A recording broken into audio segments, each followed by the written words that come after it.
સોનાની જેમ બિલમાં છુપાઈને કેટલાક વ્યાજ માફિયાઓ ગરીબોને રસી રહ્યા છે। સુરત તાળવાડીમાં રહેતા અને કતાર ગામમાં ઓફિસર રાખી ગેરકાયદેસર વ્યાજનો ધંધો કરતા દિલીપ બોદરા વિરુદ્ધ પીડિતો સાથે રહી સુરત નવસર્જન ટ્રસ્ટ દ્વારા પોલીસ કમિશનરશ્રી અને ચોક બજાર પોલીસ સ્ટેશનને કરાઈ લેખિત ફરિયાદ। 30,000 લીધેલ રકમને બદલે 3 લાખના પીડિતોના ચેકો સૌરાષ્ટ્રની બેંકમાં બાઉન્સ કરાવ્યા।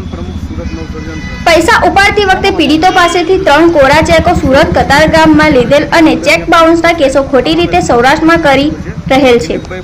રક્ત પિશાચ વ્યાજ માફિયા દિલીપ બોદરા પીડિતોને એવી ધમકી આપે છે કે મારી માતાની કુખે જન્મેલ કુખની સોગંદ તમે સૌરાષ્ટ્રમાં આવો તો જીવતા નહીં જવા દો।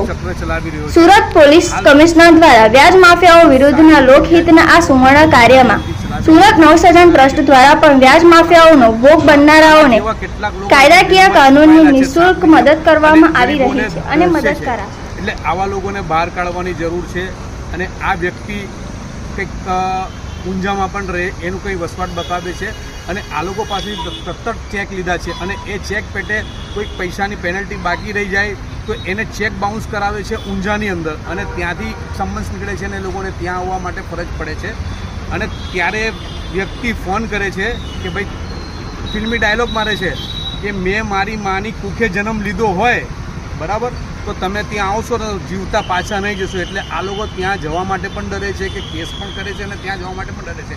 એટલે આવા વ્યક્તિ વિરુદ્ધ અને બીજા 2 કેસ તેની પાસે 2 ચેકો પેન્ડિંગ પડી રહ્યા છે।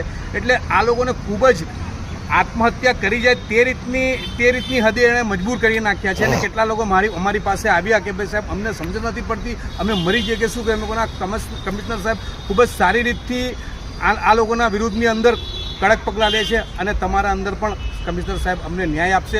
અને હર્ષ સંઘવી સાહેબ પણ ખૂબ જ સારી રીતે આ વ્યાજ માફિયા વિરુદ્ધ કામગીરી કરી છે। હું એ તમામ પોલીસ કમિશનર અને સુરત શહેરની પોલીસને હું બિરદાવું છું। કેટલા લોકો ભોગ બન્યા છે?